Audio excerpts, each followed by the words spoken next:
السلام علیکم ورحمۃ اللہ وبرکاتہ۔ تمام تعریفیں اللہ کے لیے ہیں جو حمایتی اور مددگار ہے اور بے حد تعریف والا ہے۔ اس نے ہمیں اپنی ظاہری اور باطنی نعمتوں سے نوازا اور اپنے دین کی طرف ہماری رہنمائی کی ہے، اور ہم ہرگز ہدایت یافتہ نہ ہوتے اگر اللہ ہمیں ہدایت نہ دیتا۔ ہم اللہ کی عظیم نعمتوں اور اس کے بڑے بڑے احسانات پر اس کی حمد و ثنا بیان کرتے ہیں۔ معزز خواتین، آج میں آپ کے ساتھ دلوں کی بیماریوں کے بارے میں چند باتیں کروں گی۔ اللہ سبحانہ تعالیٰ نے انسان کو پیدا کیا اور بہترین ساخت پر پیدا کیا۔ انسان کو مختلف کام کرنے کے لیے مختلف اعضاء دیے۔ ان اعضاء میں، ان آرگنز میں سب سے اہم ہمارا دل ہے۔ ہمارے دل کی اصلاح پر ہی سارے جسم کی اصلاح کا انحصار ہے۔ رسول اللہ صلی اللہ علیہ وسلم نے فرمایا، بے شک جسم میں ایک گوشت کا ٹکڑا ہے، جب اس کی اصلاح ہوتی ہے تو تمام جسم کی اصلاح ہو جاتی ہے، اور جب وہ خراب ہوتا ہے تو تمام جسم خراب ہو جاتا ہے۔ سنو، وہ ٹکڑا دل ہے۔ دل ہمارے جسم میں خون پمپ کرنے کا کام کرتا ہے۔ اگر دل خون سپلائی کرنا بند کر دے تو ہماری زندگی باقی نہیں رہ سکتی۔ اسی طرح دل عقل اور سمجھ کا مقام بھی ہے، دل جذبات کا مقام بھی ہے۔ اگر دل صحیح کام کرے، اسپرچولی، انٹلیکچولی، فزیکلی، تو انسان ایک بہترین کامیاب زندگی بسر کر سکتا ہے۔ اور اگر ان آسپیکٹس میں سے دل کسی بھی آسپیکٹ میں بیمار ہو جائے اور صحیح کام نہ کرے تو انسان زندہ ہوتے ہوئے بھی مردوں میں شمار ہوتا ہے۔ یعنی اس شخص کی زندگی میں کوئی خوشی نہیں ہوتی جس کا دل مردہ ہو جائے، جس کے دل میں کوئی خوشی نہ رہے، چاہے اس کے پاس کھانے پینے کی بے شمار نعمتیں ہوں، پہننے اوڑھنے کی، رہنے کی، زندگی گزارنے کی، ہر طرح کے بہترین سامان ہو اس کے پاس، لیکن وہ انسان بہترین طریقے پر زندگی بسر نہیں کر سکتا اگر اس کا دل صحیح کام نہیں کرتا۔ دل ایمان کا مقام بھی ہے، کفر بھی دل میں ہوتا ہے، نفاق بھی دل میں ہوتا ہے، شرک بھی دل میں ہوتا ہے۔ اس کے برعکس تقویٰ کا مقام بھی دل ہے، اخلاص کا مقام بھی دل ہے، توکل اور انابت کی جگہ بھی دل ہے۔ تو دل بیک وقت بہت سے کام کر رہا ہوتا ہے، اس لیے دل کی صحت بہت ضروری ہے، اور اگر دل بیمار ہو جائے تو انسان صحیح طور پر کام نہیں کر سکتا۔ وحی الہی کا نزول بھی دل پر ہوا۔ اللہ تعالیٰ فرماتے ہیں وَإِنَّهُ لَتَنزِيلُ رَبِّ الْعَالَمِينَ نَزَلَ بِهِ الرُّوحُ الْأَمِينُ عَلَى قَلْبِكَ لِتَكُونَ مِنَ الْمُنذِرِينَ، اور بے شک یقیناً یہ رب العالمین کا نازل کردہ ہے، جسے روح الامین لے کر آپ کے دل پہ نازل ہوئے تاکہ آپ ڈرانے والوں میں شامل ہو جائیں۔ اور ایمان کی درستگی کا انحصار بھی ہمارے دل کی درستگی پر ہے۔ رسول اللہ صلی اللہ علیہ وسلم نے فرمایا، کسی انسان کا ایمان درست نہیں ہو سکتا جب تک اس کا دل درست نہ ہو، اور دل درست نہیں ہو سکتا جب تک کہ زبان درست نہ ہو۔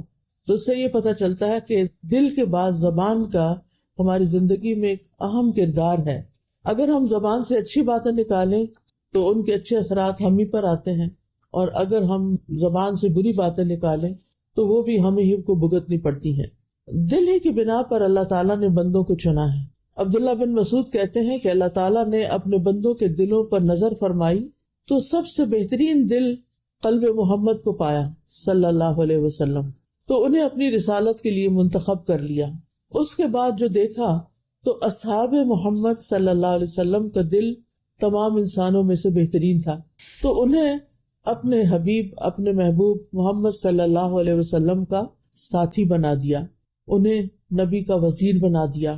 اللہ سبحانہ تعالیٰ بھی نہ ہماری شکل و صورت دیکھتے ہیں، نہ ہمارا مال دیکھتے ہیں، شکل اللہ نے خود بنائی ہے، مال بھی اللہ نے دیا ہے، لیکن وہ ہمارا دل دیکھتے ہیں کہ ہمارے دل میں کس قسم کے خیالات ہیں، وہاں ایمان کا کیا حال ہے، تقویٰ کا کیا حال ہے، وہاں اطمینان کا کیا حال ہے۔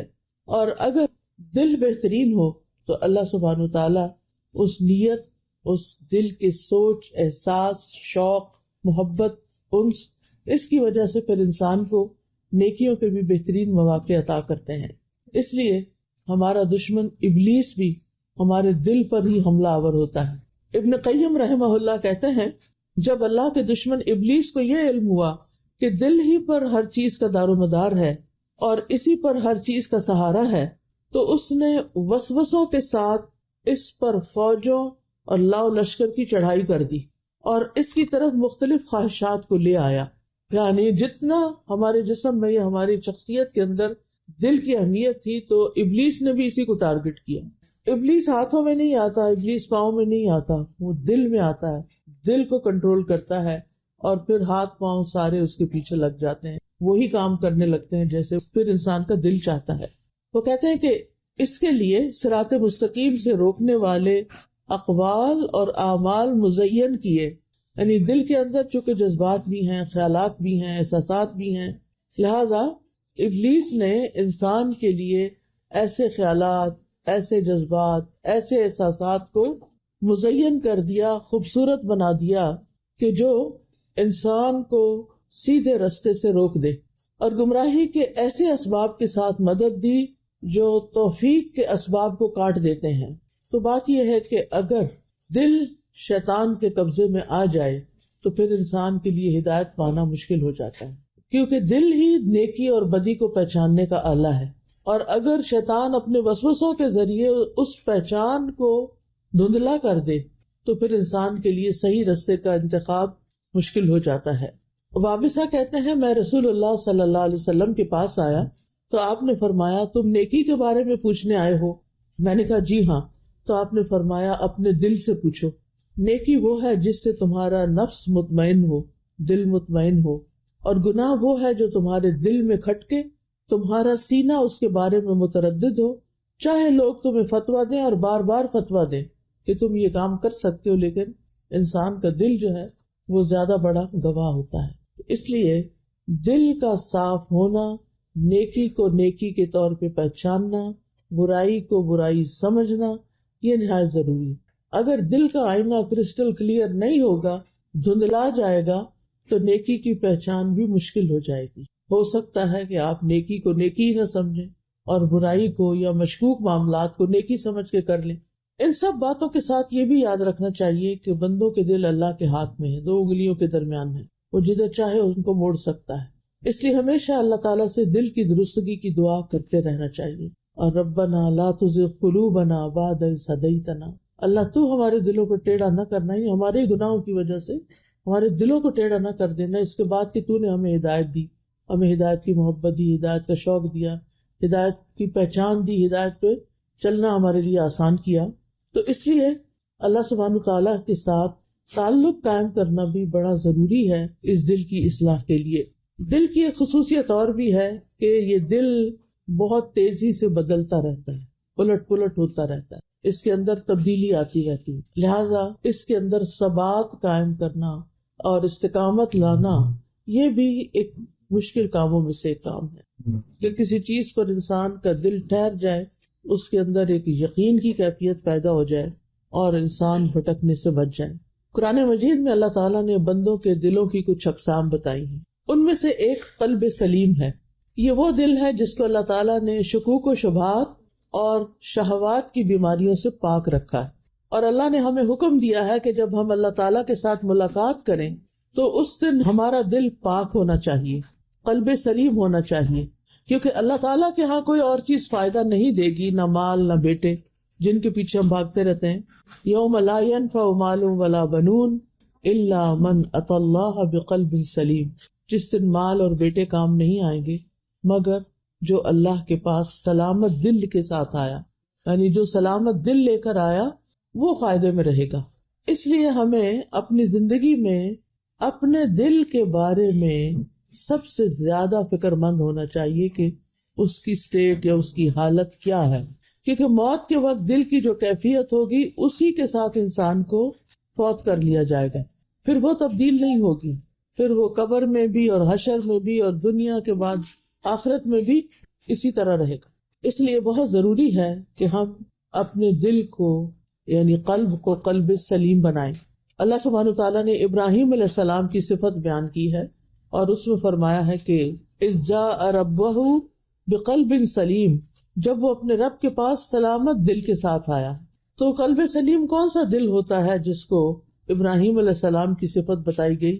وہ اللہ سے ڈرنے والا ہوتا ہے، لیکن صرف ڈر نہیں ہوتا، اس میں اللہ سے محبت بھی ہوتی ہے. اس محبت کی وجہ سے اس انسان کو ہر اس چیز سے محبت ہو جاتی ہے جس سے اللہ تعالیٰ محبت کرتا ہے، یعنی نیکی کے کاموں میں رغبت ہونے لگتی ہے اور گناہوں سے انسان بچنا شروع کر دیتا ہے.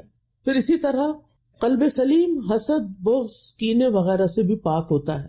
یہ دل مخلوق سے محبت کرتا ہے، اپنی ذات پر دوسروں کو ترجیح دینے والا ہے، معاف کرنا اس کے لیے بہت آسان ہوتا ہے اور کثرت سے اللہ کو یاد کرتا ہے. کہیں پر بھی ہو وہ اپنے رب کو نہیں بھولتا. یہ نشانیاں ہیں، یہ علامات ہیں قلب سلیم کی. تو پہلا دل کون سا ہو گیا؟ قلب سلیم، سلامت دل. کس کس چیز سے سلامت؟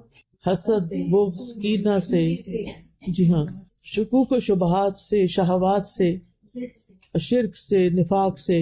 اور قلب سلیم کی جو خوبیاں ہیں اور صفات ہیں کہ وہ دل اللہ سے ڈرنے والا ہوتا ہے، اللہ کا ڈر ہوتا ہے اس دل میں، اور وہ ہر وقت یہ دیکھتا ہے، یہ چاہتا ہے کہ میرا رب مجھ سے کیا چاہتا ہے، مجھے اپنی زندگی کو اس کے مطابق موڑنا ہے. کیونکہ دل کی بہت سی خواہشات ہوتی ہیں نا، دل کے اندر دنیا کے نقصان کا بھی خوف ہوتا ہے.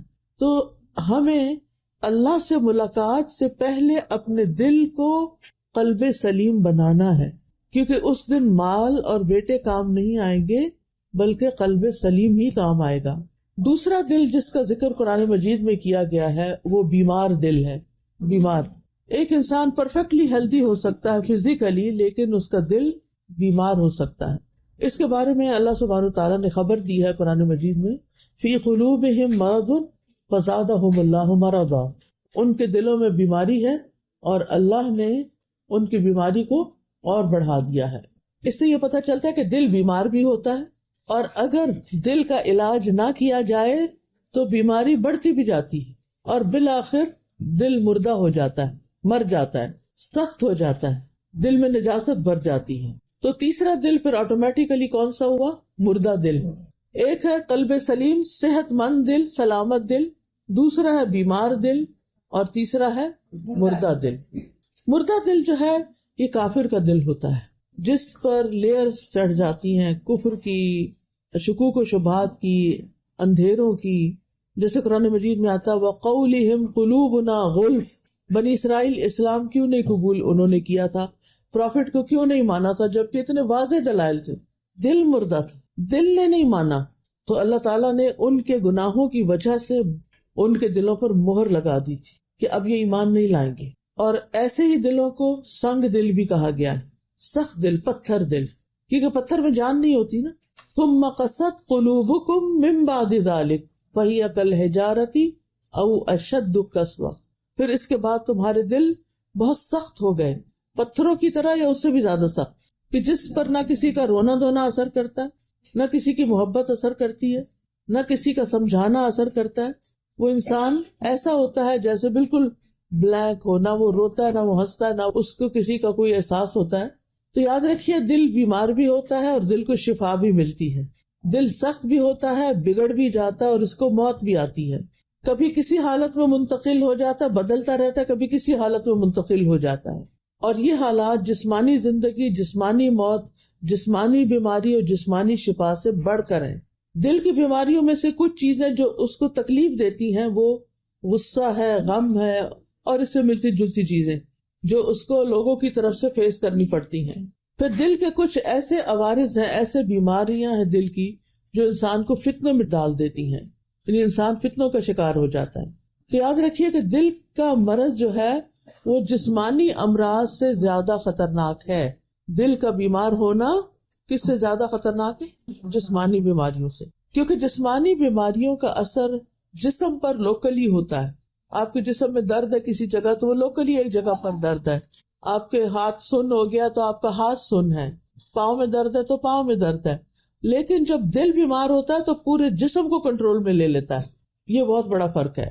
جسمانی بیماریاں موت کے بعد ختم ہو جاتی ہیں، وہ باقی نہیں رہتی.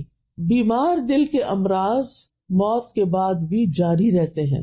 یعنی اگر کوئی شخص بیمار دل لے کے مر جائے تو اس کا دل ہمیشہ کے لیے بیمار ہی رہتا ہے.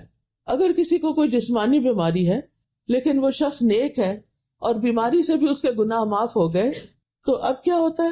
بلند درجوں، بلند جنتوں میں وہ انسان چلا جاتا ہے. مرض ختم ہو گیا، سب کچھ بھول گئے، ساری تکلیفیں بھول گئے. لیکن دل کا مرض موت کے بعد بھی جاری رہتا ہے حتیٰ کہ اس انسان کو ہمیشہ کے لیے بدبختی اور بد نصیبی کی طرف لے جاتا ہے، اس میں مبتلا کر دیتا ہے۔ وہ کون سی بد نصیبی ہے؟ جہنم کی بد نصیبی، لا یصلاها الا الاشقى، جس میں انتہائی بدبختی داخل ہوگا۔ اور وہ انسان کی بدبختی اس لحاظ سے بھی ہے کہ انسان تکلیفیں اٹھانے کے ساتھ ساتھ بالکل اکیلا ہوگا، نہ وہ کسی کی سنے گا، نہ اس کو کوئی سنا سکے گا، وہ کسی کی سن ہی نہیں پائے گا، اتنی تکلیف میں ہوگا۔ تو اس لیے بہت ضروری ہے کہ ہم دلوں کا علاج کرتے رہیں، دلوں کی بیماریوں کو آئیڈینٹیفائی کرتے رہیں اور ان کا علاج سوچیں۔ ابن قیم کہتے ہیں کہ دلوں کی بیماریوں کی دو بڑی اقسام ہیں، ایک ہے مرض الشبہات، شکوک و شبہات کی بیماری، اور دوسرے ہے مرض الشہوات، خواہشات کی بیماری۔ جہاں تک شکوک و شبہات کی بیماری کا تعلق ہے تو اس میں نفاق آتا ہے۔ نفاق کیا ہوتا ہے؟ خیر ظاہر کرنا، شر کو چھپانا، کفر چھپا جانا، ایمان ظاہر کرنا بظاہر۔ تو یہ بھی نفاق اکبر بھی ہوتا ہے، نفاق اصغر بھی ہوتا ہے۔ نفاق اصغر جو ہے وہ اخلاق میں نفاق ہے، اور ایسا انسان اپنے نفاق کے لیے منافقین کے اخلاق کو اختیار کرتا ہے، یعنی اخلاق یا ظاہری اس کی صفات پھر منافقین جیسی ہو جاتی ہے۔ تو سب سے پہلی بیماری جو دلوں کو لاحق ہوتی ہے، جس سے خرابی شروع ہوتی ہے اور پھر وہ پھیلتی چلی جاتی ہے، وہ ہے شک و شبہ کی بیماری، شکوک و شبہات کی بیماری۔ کس چیز میں شک؟ اللہ تعالیٰ کی وجود میں شک۔ وحدانیت تو بعد میں آتی ہے، وجود پہلے آتا ہے۔ وجود میں شک، کیا آج ایسے لوگ ہیں جو اللہ کے وجود میں شک کرتے، اللہ کی ذات میں شک کرتے؟ وہ کیا کہتے ہیں؟ ہاں، کہ کوئی گاڈ ایگزسٹ ہی نہیں کرتا، اور یہ ان کا صرف شک ہی نہیں بلکہ وہ آگے یقین پہ چلا گیا۔ جی ہاں، یعنی اگر وہ مانتے نہیں ہیں، ہر اس چیز کو صرف مانتے ہیں جس کا وجود یعنی جو حواس خمسہ سے محسوس کی جا سکتی ہو، اس کے بیونڈ نہیں۔ تو شکوک و شبہات میں انسان اللہ کی ذات پہ شک کرتا ہے، قرآن کی آمد پہ شک کرتا ہے، فرشتوں کو نہیں مانتا، نبی صلی اللہ علیہ وسلم پہ شک۔ تو ہر ایک کا ایک لیول ہے، کوئی تو سرے سے ہی شک میں ہے کہ اللہ ہے ہی نہیں، کوئی مانتے ہیں لیکن وہ کہتے ہیں کہ اللہ تعالیٰ کو اتنی ضرورت نہیں تھی کہ بندوں کو چھوٹی چھوٹی چھوٹی باتیں بتائیں۔ تو یہ وحی وغیرہ کا کوئی سلسلہ نہیں ہے۔ ان میں سے کچھ قرآن کو پھر بھی مان لیتے ہیں لیکن سنت کو نہیں مانتے۔ کس میں ہے نا لوگوں کی شکوک و شبہات کی، ان کے ذہنوں میں خلل ہے، شیطان نے وسوسے ڈال دیے ہیں۔ یاد رکھیے جیسے شروع میں نے بتایا تھا نا کہ ہر بیماری کی جڑ جو ہے نا وہ شیطان ہے پیچھے، کہ وہ انسان کو وسوسے ڈالتا ہے، لہٰذا انسان ان وسوسوں کے مطابق پھر بعض اوقات ایکٹ کرنے لگتا ہے۔ کیونکہ جو چیز بار بار آپ کے دل میں آ رہی ہے، جیسے سوئسائڈ ہے، کیوں سوئسائڈ کر لیتے ہیں لوگ؟ کیونکہ ان کے دل میں بار بار خیال آ رہا ہوتا ہے۔ تو شیطان بھی ایک دفعہ نہیں آتا۔ الخناس الذی یوسوس فی صدور الناس، خناس کس کو کہتے ہیں؟ جو بار بار آتا ہے، پلٹ پلٹ کے آتا ہے، یعنی آپ ادھر سے نکلنے لگتے ہیں وسوسے سے یا اس کی پھیلائی ہوئی نجاست سے، وہ دوبارہ آ جاتا ہے، کسی اور رنگ میں آ جاتا ہے، انسان کو اس سے باہر نہیں نکلنے دیتا۔ تو شک میں کبھی اللہ کے وجود میں، کبھی اللہ کے کلام میں، کبھی اللہ کے نبی میں، کبھی اللہ تعالیٰ کی دی ہوئی بھیجی ہوئی قیامت تک کی تعلیمات میں، یہ ساری چیزیں انسان کے اندر آنے لگتی ہیں اور انسان ایک عجب کشمکش کا شکار ہو جاتا ہے۔ پھر آپ دیکھیے، دل جب بگڑتا ہے اور دل بیمار ہوتا ہے تو اس میں اس کے اندر یہ صلاحیت نہیں رہتی کہ وہ چیزوں کو ان کی حقیقت پر دیکھ سکے۔ چیز کچھ ہوتی ہے، وہ اس کو کچھ اور نظر آ رہی ہوتی ہے۔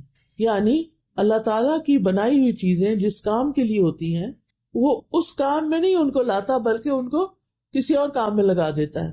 دنیا کے بارے میں انسان کے اندر فساد پیدا کرتا ہے، چیزوں کو ان کی حقیقت پر نہ دکھا کر، اور پھر اس کے ساتھ ساتھ آخرت کے بارے میں، یعنی دلوں کے امراض میں سے ایک اہم مرض فساد تصور ہے، تصور کا فساد، امیجنیشن کا فساد، کہ ہر چیز کو الٹا امیجن کر لینا، الٹا سوچنا، صحیح نہ سوچنا، صرف دنیا کی فکر ہونا، ساری قوتیں دنیا میں لگا دینا، اور پھر اسی طرح حق کو باطل دیکھنا اور باطل کو حق دیکھنا بھی دل کی بیماری ہے۔ اسی لیے ہم دعا کرتے ہیں نا، اللہم ارنا الحق حقا وارزقنا اتباعہ وارنا الباطل باطلا وارزقنا اجتنابہ۔ اللہ ہمیں حق کو حق دکھا اور اس کا اتباع کرنے کی توفیق دے، اس کی پیروی کر سکوں، اور باطل کو باطل دکھا اور مجھے اس کی پیروی سے بچا۔ اور اس کے آگے بھی ہے دعا وَلَا تَجْعَلْهُ مُلْتَبِسًا عَلَيْنَا فَنَضِلَّ، اے اللہ باطل کو ہم پر مشتبہ اور غلط یا خلط ملط کر کے نہ دکھا کہ ہم گمراہ ہو جائیں، یعنی ضرور حق سے فائدہ اٹھاتے رہیں۔ جب دل میں شکوک و شبہات کی بیماری پیدا ہوتی ہے تو انسان اللہ سبحانہ تعالیٰ کے بارے میں بدظن ہو جاتا ہے۔ اگر کبھی اللہ تعالیٰ کے بارے میں ایسا خیال گھر بنا جائے دل میں اور بار بار آئے تو انسان کو کیا سوچنا چاہیے؟ جی ہاں، تو تقدیر کے فیصلوں کو انسان قبول نہیں کرتا، اللہ سے ناراض ہوتا ہے، یہ بیمار دل کی علامت ہوتی ہے۔ اللہ کے رسول کے بارے میں بدگمانی، اللہ کے اولیاء کے بارے میں بدگمانی۔ اسی طرح بیمار دل کی وجہ سے انسان ریاکار ہو جاتا ہے، اللہ سبحانہ تعالیٰ سے ریوارڈ چاہنے کی بجائے بندوں سے مانگتا ہے، بندوں کو دکھا دکھا کے عمل کرتا ہے، بندوں کا اپروول چاہتا ہے۔ پھر اسی طرح اللہ کی محبت سے زیادہ بندوں کی محبت اور ہر طرح کے لوگوں کی محبت اس کے دل پہ چھا جاتی ہے، اور بعض اوقات حقائق کو ان کے اصل پہ نہیں دیکھتا، سچ کو جھوٹ دیکھتا ہے، جھوٹ کو سچ دیکھتا ہے، چیز اس کی حقیقت پر نہیں دیکھ پاتا، کیا چیز مجھے فائدہ دے گی کیا نقصان دے گی انسان کو پتہ ہی نہیں چلتا۔ یہ بیمار دل کی علامت ہے۔ پھر جب دل بیمار ہوتا ہے تو دوسری بڑی بیماری، یعنی ایک لگی شکوک و شبہات کی، ان شکوک و شبہات کی وجہ سے اور بہت سی خرابیاں پیدا ہو گئی، اور دوسری ہے خواہشات کی بیماری، شہوات کی۔ اس سے مراد ہر وہ بیماری ہے جو خواہش نفس پر مشتمل ہو، مثلا سرداری اور قیادت، لیڈرشپ کی چاہت، کہ اس کا یہی دل چاہتا ہے کہ چاہے وہ کچھ بھی کر لے لیکن اس کو بڑا مان لیا جائے، اور پھر کیا ہوتا ہے کہ وقت کے ساتھ ساتھ اس کے اندر یہ چیز اور اسٹرانگ ہوتی چلی جاتی ہے اگر وہ اس کا علاج نہیں کرتا۔ پھر شہرت کی محبت پڑ جاتی ہے کہ اتنے لوگوں میں میں مشہور ہو جاؤں، پھر دنیا کی محبت میں گرفتار ہو جاتا ہے انسان۔ تو خواہشات ہر وہ چیز جو انسان کے دل میں جگہ بنا لے اور انسان چاہے کہ وہ اس کے پاس ہو۔ تو اب دیکھیے کہ جب انسان خواہشات میں مبتلا ہوتا ہے تو پھر اللہ تعالیٰ سے بہت دور ہو جاتا ہے، کیونکہ بیمار دل ہوتا ہے، اور اس میں کئی طرح کے فتنے جنم لیتے ہیں، جیسے عورتوں کا فتنہ۔ جب انسان کے دل میں عورت کی خواہش پیدا ہو جاتی کسی مرد کے دل میں تو وہ ہر طریقہ اختیار کرتا ہے اس تک رسائی حاصل کرنے کا، اور پھر کسی بھی شرعی حد کے پاس رکے بغیر وہ صرف اور صرف اپنی خواہش کو پورا کرنا چاہتا ہے۔ پھر اسی طرح محبت کا فتنہ، اور اس میں انسان اللہ سے بڑھ کے دوسروں کو محبت دینے لگتا ہے، اللہ سے بڑھ کر اوروں کو چاہتا ہے۔ ابن تیمیہ کہتے ہیں کہ عشق ایک نفسیاتی بیماری ہے، اور اگر یہ شدت اختیار کر جائے تو اس سے جسم بھی متاثر ہوتا ہے اور یہ ایک جسمانی بیماری بھی بن جاتی ہے۔ یا تو وہ دماغی بیماریوں کی شکل اختیار کر لیتی ہے جن کے بارے میں کہا جاتا ہے کہ وہ وسوسوں کی وجہ سے جنم لیتی ہیں، یا پھر وہ جسمانی بیماری بن جاتی ہے جیسے کہ کمزوری، دبلا پن اور اسی طرح کے مسائل۔ پھر تکبر کی شہوت، یہ خواہش دل میں ہونا کہ میں سب سے بڑا بن جاؤں، میرا نام سب سے آگے ہو، لوگ مجھے بہت اچھا سمجھیں۔ تو تکبر ہے کیا؟ تکبر لوگوں کو حقیر سمجھنا اور اس کے ساتھ ساتھ حق کا انکار کرنا۔ پھر آپ دیکھیے کہ حسد کی شہوت، اور لوگوں کے پاس جو ہے اس کی خواہش کہ جو اس کے پاس ہے وہ مجھے مل جائے اور اس سے ہٹ جائے، اس سے چلا جائے، اور یہ ایمان کے منافی چیزیں ہیں۔ پھر اسی طرح ظلم و ستم کی شہوت بھی ہوتی ہے انسان کے اندر کہ وہ چاہتا ہے کہ دوسروں کو برا بھلا کہے، گالیاں دے، غیبت کرے، چغل خوری کرے، فساد ڈلوائے اور لوگوں کے مالوں کو لوٹتا جائے وہ پیچھے پیچھے۔ پھر اسی طرح نبی صلی اللہ علیہ وسلم نے فرمایا ان قریب میری امت کو بھی پچھلی امتوں کی بیماری لگ جائے گی۔ صحابہ نے کہا اللہ کے رسول امتوں کی بیماری سے کیا مراد ہے؟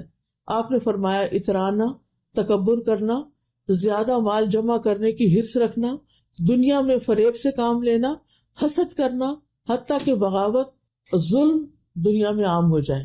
یعنی اب آپ دیکھ رہے ہیں نا کہ سب سے پہلے دل کے اندر جو بیماریاں ہیں وہ کون کون سی ہیں؟ دو بڑی بیماریاں، ایک شکوک و شبہات کی اور ایک شہوات کی۔ شکوک و شبہات سے پھر نفاق جنم لیتا اور اس طرح کی، اور شہوات سے یہ حسد، بغض، نفرت، یہ ساری چیزیں جو ہیں ان میں انسان پڑ جاتا ہے۔ کچھ اور دیگر امراض بھی ہوتے ہیں دل کے، جیسے غفلت کرنا، سستی، اچھا کر لیں گے، کسی کام کو وقت پہ کر کے نہ دینا، پھر اپنے معاملات کو اللہ کے سپرد نہ کرنا، بس سر پہ چڑھا لینا۔ کوئی مسئلہ زندگی میں پیش آیا نہیں کہ وہ ہر وقت کا رونا دھونا شروع ہو گیا، اس کو اللہ کے حوالے نہیں کیا۔ اور یہ بہت ضروری ہے کہ انسان مشکل معاملات میں اللہ پر توکل کرے. توکل ایک عبادت ہے، توکل کو معمولی چیز نہیں ہے، لیکن عموماً ہم توکل اختیار نہیں کرتے. کیوں نہیں کرتے؟ اللہ پہ یقین نہیں. ہم ہر چیز سمجھتے ہم کر سکتے ہیں، اپنے اوپر لے لیتے ہیں کہ میں کروں گا، فلاں ڈاکٹر کرے گا، فلاں حکیم کرے گا، فلاں کرے گا، فلاں کرے گا. ٹھیک ہے، انسان کو اسباب اختیار کرنے چاہیے، لیکن دل میں ایک ہی بات رہنی چاہیے کہ صحت تو میرا رب ہی دے گا، کام تو اسی نے ٹھیک کرنا ہے. اسباب میں اختیار کر رہی ہوں لیکن یہ میرے ہاتھ میں نہیں ہے. نبی صلی اللہ علیہ وسلم نے فرمایا تھا وَلَا تَحَسَّسُوا وَلَا تَجَسَّسُوا وَلَا تَنَافَسُوا وَلَا تَحَاسَدُوا وَلَا تَبَاغَضُوا وَلَا تَدَابَرُوا وَكُونُوا عِبَادَ اللَّهِ إِخْوَانًا. کن کن چیزوں سے روکا؟ بدگمانی سے، حسد سے، تجسس سے، ایک دوسرے کے مقابلے سے اور حسد کرنے سے اور بغض کرنے سے اور ایک دوسرے سے پیٹھ پھیر جانا، یعنی ناراض رہنا، دوسروں کے عیب تلاش کرنا، دوسروں کے ظاہری عیب کے علاوہ باطنی عیب تلاش کرنا. تو ہمیں ان تمام چیزوں سے بچنا ہوگا اگر ہم چاہتے ہیں ہمارے دلوں کی اصلاح ہو جائے. اور اس میں خاص طور پر برے خیالات، سوء ظن، اللہ کے بارے میں برا سوچنا کہ اس نے ایسا کیوں کیا ہے، یہ نہیں ہونا چاہیے تھا. یعنی تقدیر کا جب کوئی فیصلہ سامنے آتا ہے اور انسان کو برا لگتا ہے تو انسان یہ نہیں سوچتا کہ اس میں میرا بھی کچھ قصور ہو سکتا ہے، فوراً اللہ تعالیٰ کو بلیم کرنے لگتا ہے. تو دل کو بیمار کیا چیزیں پھر کرتی ہیں یہ بھی ہمیں معلوم ہونا چاہیے. آپ میں سے کوئی کچھ بتائے گا کہ دل کو کیا کیا چیزیں بیمار کرتی ہیں؟ دل کی بیماری کس چیز سے پیدا ہوتی ہے؟ یس، گڈ آنسر. اللہ کی آیات سے اعراض، اللہ کی آیات سے دوری، اللہ کی کتاب کو نہ پڑھنا، قرآن کو نہ سمجھنا، اس میں غور و فکر نہ کرنا، یہ کیا ہے؟ دراصل اللہ کی آیات سے منہ پھیر لینا. پھر اس کے بعد اللہ کے ذکر سے روگردانی، یہ بھی دل کو بیمار کر دیتا ہے. اللہ کے ذکر سے روگردانی، مثلا کس چیز سے روگردانی کرتے ہیں؟ جی، یعنی ذکر کی جتنی بھی قسمیں ہیں جو ہمارے فائدے کے لیے بتائی گئی ہیں. اور کامیاب مومنوں کی صفت کیا؟ والذاکرین اللہ کثیرا والذاکرات، کہ جن کے لیے اللہ نے اجر عظیم تیار کیا، اجر کریم تیار کیا، وہ لوگ ہیں جو اللہ کو ہر آن یاد کرتے ہیں اور وہی کرتے ہیں جو اللہ تعالیٰ نے انہیں حکم دیا. گناہوں میں پڑ جانا، بالکل خیر کے کاموں سے سستی کرنا، خیر کے کاموں سے سستی کرنا، فرائض سے پیچھے رہنا، فرض چھوڑ دینا. فرائض کون کون سے ہیں؟ پیچھے سے کوئی بتائے؟ جیسے نماز، روزہ، حج، زکات.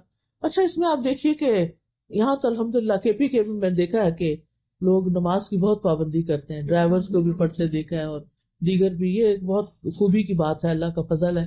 لیکن بہت سارے علاقوں میں مجھے جانے کا اتفاق ہوا تو مغرب کی نماز کے وقت میں عموماً دیکھتی تھی کہ بازار بھرے میں اور کسی کو فکر ہی نہیں ہے. اب وہ سارے مسافر تھوڑی ہوتے ہوں گے کہ جا کے جمع کر لیں گے اگر ٹھکانے پہ پہنچے گے. یعنی اتنی غفلت ہے نماز سے کہ انبلیویبل. ہر دوسری خاتون یہی کہتی ہے بچے نماز نہیں پڑھتے. تو یہ وہ انتہائی خطرناک چیز ہے. نماز ایسا فرض ادا نہ کرے انسان تو ہو ہی نہیں سکتا کہ دل میں گلٹ نہ پیدا ہو.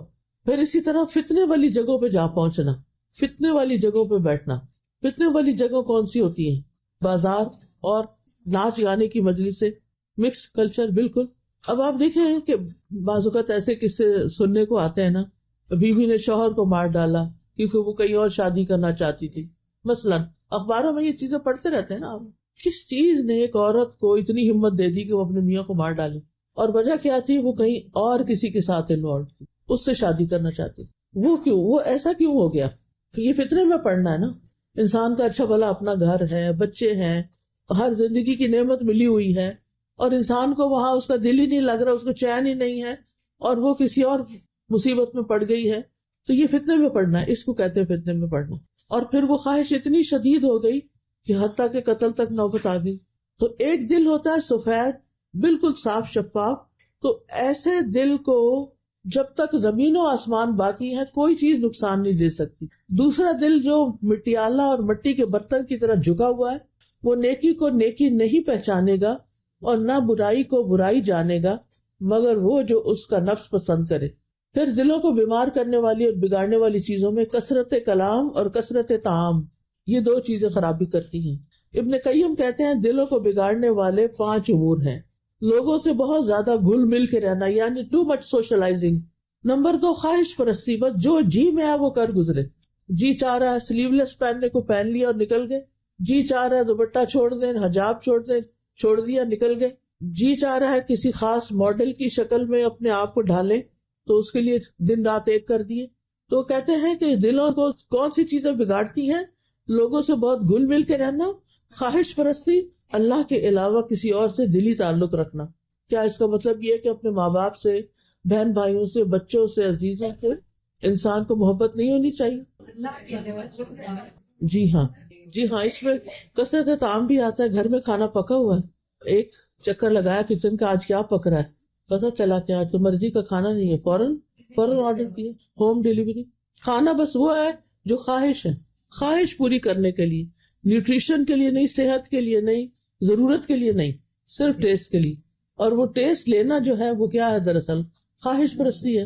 اسی طرح زیادہ کھانا، ایک کھانا، دوسرا کھانا، تیسرا کھانا، زیادہ سونا، ضرورت سے زیادہ سونا، یہ چیزیں دل کو خراب کرنے والی ہیں، دلوں کو بیمار کرنے والی ہیں. اب اس کا علاج بھی تو ہونا چاہیے نا کوئی. تو دل کی بیماریوں کا علاج کیا ہے؟ نمبر 1 یہ ہے کہ انسان اللہ سبحانہ وتعالیٰ سے مضبوط تعلق قائم کرے. وَمَن يُؤْمِن بِاللَّهِ يَهْدِ قَلْبَهُ، جو اللہ پر ایمان لے آئے تو اللہ اس کے دل کو ہدایت بخش دیتا ہے. پھر انسان کو اپنی زندگی سے شرک نکال دینا چاہیے، اکبر اصغر سبھی. اپنی خواہش پرستی سے نکلنا چاہیے، اپنی غفلت سے نکلنا چاہیے. اور اس کے لیے بہترین چیز ہے فرائض کی ادائیگی. جب انسان فرائض ادا کرتا ہے اور صحیح طور پر انسان فرائض ادا کرتا ہے اور اس کے ساتھ ساتھ نوافل کا بھی اہتمام کرتا ہے تو یہ جو مختلف بیماریاں ہیں وہ اس سے دور ہونا شروع ہو جاتی ہیں. پھر حرام کے قریب نہ پھٹکنا. پھر تلاوت قرآن، کیونکہ قرآن شفا ہے، یہ گمراہی سے بھی شفا ہے، بیماری سے بھی شفا ہے. پھر توبہ استغفار کرنا. نبی صلی اللہ علیہ وسلم دن میں 100 سے زیادہ بار استغفار کرتے تھے. پھر کثرت سے اللہ کا ذکر کرنا، صبر کرنا، خواہش پرستی سے بچنا. خوشحالی کہتے ہیں یقیناً شہوت اور اللہ کے لیے خالص ہونا دونوں اکٹھے نہیں ہو سکتے. اخلاص اسی وقت آئے گا، خالص خلوص اسی وقت آئے گا جب انسان شہوات سے نکلے گا. پھر شکر گزار رہنا. جتنے آپ شکر گزار رہتے ہیں اتنا ہی دل کو فائدہ ہوتا ہے. شکر تو نکلتا ہی دل سے ہے. پھر اس کے علاوہ اللہ تعالیٰ کی آیات میں غور و فکر کرنا، اللہ کے فیصلوں پہ راضی رہنا، تقدیر کے فیصلوں پہ راضی ہونا، اپنی زبان کی اصلاح کرنا، کیونکہ زبان درست ہوگی تو دل درست ہوگا. پھر مال کی سخاوت، صدقہ خیرات سے انسان کے بہت سی چیزیں درست ہوتی ہیں. پھر نفس کے اندر عاجزی اور انکساری لانا، سختی میں صبر کرنا، لوگوں کے لیے خیرخواہی رکھنا، اپنی تنہائیوں میں رونا، دنیا کے ختم ہو جانے پہ غور کرنا کہ ایک دن آئے گا نہ یہ آسمان رہے گا، نہ یہ زمین رہے گی، نہ یہ درخت، پہاڑ، ستارے، سیارے، سب کچھ تبدیل ہو جائے گا. دنیا کی چیزوں کو، دنیا کی بڑی بڑی ترقیوں کو عبرت کی نگاہ سے دیکھنا.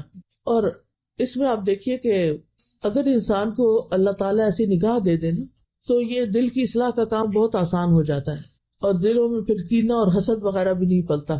معاملات کو جلد نپٹا لینا چاہیے، آپس میں کلیئر کر لینا چاہیے، دلوں میں بدگمانیاں نہیں رکھنی چاہیے. پھر دعا کرنی چاہیے، کیونکہ اللہ کی مدد کے بغیر تو کچھ بھی نہیں ہو سکتا. پھر دل ٹیڑھا ہونے کی دعائیں بھی ہیں، وہ بھی پڑھتے رہنا، جیسے ربنا لا تزغ قلوبنا بعد اذ ہدیتنا وہب لنا من لدنک رحمہ انک انت الوہاب. پھر دوسرے مسلمانوں کے بارے میں دل صاف رکھنا اور اس کے لیے دعا کرنا، ربنا لا تجعلنا فی قلوبنا غلا للذین آمنوا ربنا انک رؤوف رحیم. اے ہمارے رب، ہمارے دلوں میں کوئی کدورت نہ رہنے دے. اے ہمارے رب، تو بڑا ہی شفقت کرنے والا، بڑا ہی مہربان ہے. پھر اسی طرح دل میں نور پیدا کرنے کی دعا، دل سے میل کچیل دور کرنے کی دعا، اللہم مصرف القلوب صرف قلوبنا علی طاعتک یا مقلب القلوب ثبت قلبی علی دینک. پھر دل کے شر سے پناہ مانگنا اور دلوں کی طہارت کا اہتمام کرنا، اپنی بھی اور دوسروں کی بھی. پھر ایسے دل سے پناہ مانگنا جو اللہ سبحانہ تعالیٰ سے ڈرتا ہی نہ ہو، اور اللہ سے قلب سلیم کا سوال کرنا، اللہم انی اسألک قلبا سلیما ولسانا صادقا واسألک من خیر ما تعلم واعوذ بک من شر ما تعلم واستغفرک لما تعلم انک انت علام الغیوب. اللہ تعالیٰ سے دعا ہے کہ وہ ہمیں عمل کی توفیق دے. بارک اللہ فیکم. سبحانک اللہم وبحمدک اشہد ان لا الہ الا انت استغفرک واتوب الیک. السلام علیکم ورحمۃ اللہ وبرکاتہ.